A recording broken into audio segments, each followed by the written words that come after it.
इंदौर के महापौर पुष्यमित्र भार्गव का एक बयान सामने आया है जो सियासी बेशर्मी से ज्यादा और कुछ नहीं है। इंदौर में जहरीला पानी पीने से 15 लोगों की जान चली गई है।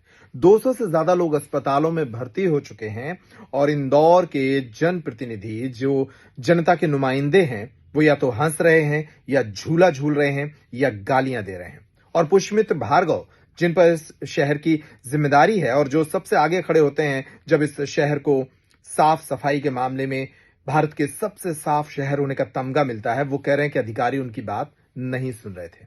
आखिर पुष्यमित्र भार्गव अब तक कर क्या रहे थे? अगर अधिकारी उनकी बात नहीं सुन रहे थे तो वे जनता के लिए सड़क पर क्यों नहीं उतरे? अब उमा भारती ने भी यही सवाल उनसे किया है।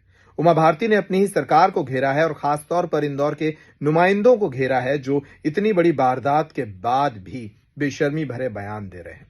देखिए इस रिपोर्ट को। साल 2025 का अंत मध्य प्रदेश के इंदौर के लिए एक काले अध्याय के रूप में दर्ज हुआ है।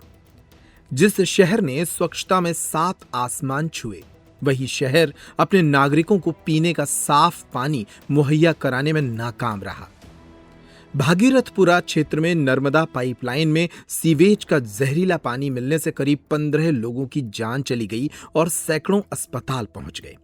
ये पूरी घटना इंदौर नगर निगम और उसके मुखिया महापौर पुष्यमित्र भार्गव की कार्यप्रणाली पर गंभीर सवाल खड़े करती है।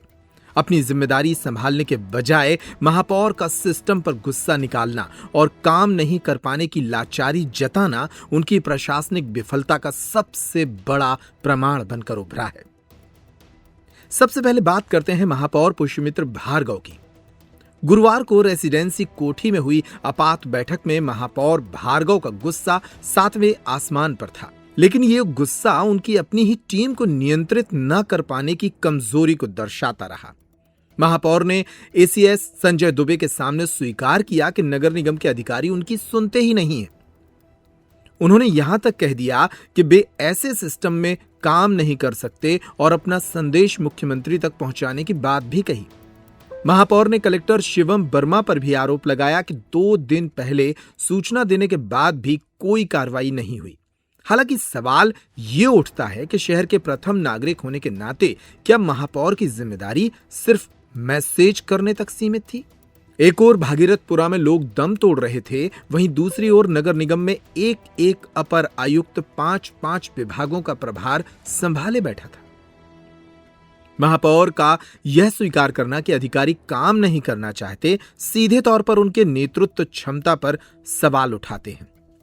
वहीं दूसरी ओर मध्य प्रदेश कांग्रेस कमेटी के अध्यक्ष जीतू पटवारी ने इस पूरे मामले को सत्ता के अहंकार और भ्रष्टाचार का परिणाम बताया है। जीतू पटवारी ने सीधे तौर पर पुष्यमित्र भार्गव और नगरीय प्रशासन मंत्री कैलाश विजयवर्गीय को कटघरे में खड़ा किया है।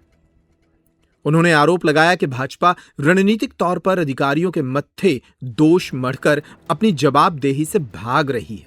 पटवारी ने सवाल किया कि आखिर इन पाइपलाइन के ठेकों में किसकी हिस्सेदारी है और उन्होंने इंदौर की जनता के साथ हो रहे इस अन्याय के खिलाफ एकजुट होने का आह्वान करते हुए प्रमुखता से मांग की है कि इस सामूहिक हत्याकांड के लिए जिम्मेदार महापौर पर तत्काल एफआईआर दर्ज होनी चाहिए।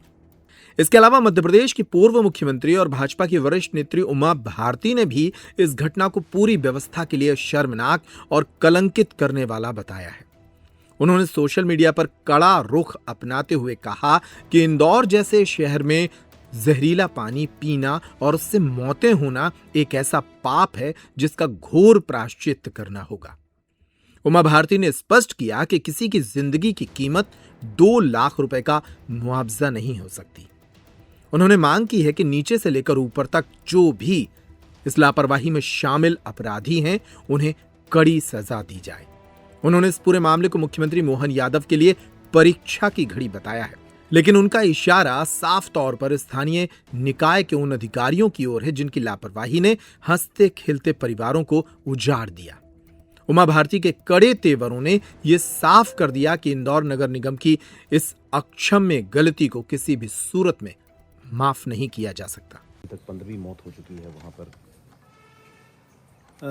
आदरणीय इंदौर वासियों, ये 15 लोगों की मौत जहरीले पानी से होना, अगर इसके लिए दोषी किसी को ठहराया जाए तो नेचुरल है, स्वाभाविक है कि सत्ता का अहंकार और भ्रष्टाचार इसका सबसे घातक हथियार है इन हत्याओं में ये हत्याएं हुई है।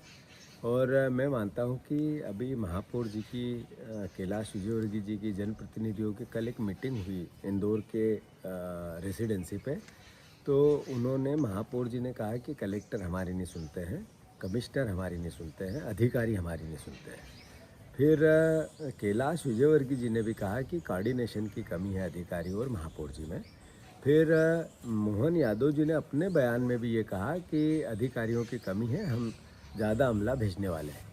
ये रणनीतिक तौर पर भारतीय जनता पार्टी इंदौर वासियों अधिकारियों के माथे पर अपने भ्रष्टाचार को छुपाना चाहती है।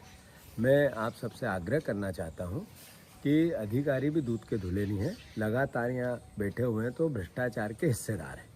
पर इसमें इसको लीड करती है बीजेपी की ये जो चुनी हुई जनप्रतिनिधियों की टोली, ये लुटेरों की टोली है, ये इसको लीड करती है। मैं सवाल पूछना चाहता हूं कि आप महापौर से ये तो पूछो कि किसका ठेकों में भागीदारी है, किस किस नेता की ठेकों में भागीदारी है, तो आपको समझ में आ जाएगा कि ये आपको उससे झूठ बोल रहे हैं। ये जब अधिकारियों को टारगेट कर रहे हैं तो इसका मतलब है अपने पाप को छुपा रहे हैं और आपको गुमराह कर रहे हैं, इंदौर की जनता को मूर्ख समझ रहे हैं। मैं फिर से ये 15 मौतें हुई उसके लिए अपने आप को भी जिम्मेवार मानता हूँ कि हमने इस तरीके से अपने आप को मजबूत नहीं रखा कांग्रेस पार्टी को, जिससे ये बेलगाम हुए। इसके लिए मैं मेरी भी अपना भी दोष मानता हूँ, पार्टी का भी दोष मानता हूँ। पर इसमें एक तरफा वोट आपने भी दिए, इसका भी असर इनके मस्तिष्क पे अहंकार का है। तो मैं सारे इंदौर के परिवारजनों से आग्रह करता हूँ, ये राजनीतिक विषय नहीं हो सकता, पर हमारे इंदौर ने मध्य प्रदेश की अर्थव्यवस्था में 20% का हिस्सा दिया है, 20% का हिस्सा दिया है और हमें उसके बदले सिर्फ 3% पैसा इंदौर के विकास के लिए मिलता है। आप ये देखो कि अगर इंदौर का विकास हुआ है तो इसमें इंदौर ने सरकार को कितना रेवेन्यू दिया है और उसके बाद इन बीजेपी के नेताओं ने इंदौर को क्या दिया है। तो इनने 15 मौतें दी। आपको याद होगा कि एक कुएं में भारतीय जनता पार्टी का नेता का ऑफिस बना हुआ था, वो भी कैलाश विजयवर्गीय की उस समय की कॉन्स्टिट्यूंसी थी, उनके लड़के की थी, जो जिसमें 36 लोगों की मौत हुई थी। वो मौतें भी इनने ही दी थी। उसमें क्या जांच हुई, किसको दोषी पाया गया, क्या वो जेल में है, बिल्कुल सब बाहर है। अभी चूहे कतरते हैं, किसी को दोषी ठहराया नहीं ठहराया। तो मैं मानता हूँ कि ये बार बार हत्याएं इंदौर में होती है, ऐसी कई घटनाएं होती है और फिर अधिकारियों के मत्थे मढ़कर अपने पाप को ये छुपाते हैं। तो मैं इंदौर वासियों से आग्रह करता हूँ कि हमें सबको जागना पड़ेगा। हमारी कांग्रेस की ड्यूटी सबसे ज़्यादा है। एक जर्नलिस्ट ने सोशल मीडिया पे तूफान मचा दिया सही सवाल करके।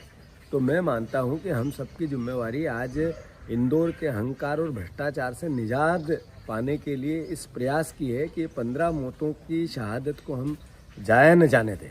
मैं अपनी बातें समय रहते और कहूँगा, पार्टी हमारा अपना कांग्रेस पार्टी अच्छे से पूरी ताकत से सजग होकर अपना काम करेगी। कल कमेटी आ रही है, हम अपना इस पूरे प्रोसेस में कांग्रेस पार्टी का क्या कार्य योजना है वो भी आपके सामने रखेंगे। पर कैलाश विजयवर्गीय का इस्तीफा होना चाहिए, ये महापौर पर FIR होना चाहिए। इसकी ये अपने पाप को छुपा नहीं सकते हैं। जो अधिकारी इसमें सम्मिलित है उन पर FIR होनी चाहिए, गैर इरादतन हत्या का केस दर्ज होना चाहिए। मैं फिर से इंदौर वासियों से आग्रह करता हूं कि इस लड़ाई को पार्टी का पुट न देते हुए इंदौर की मर्यादा, सभ्यता, इसका इंदौर का न्याय का ध्यान रखते हुए हम सबको एकजुटता से दोषी लोगों को पनिशमेंट दिलवाना चाहिए। ये मेरी आप सबसे प्रार्थना।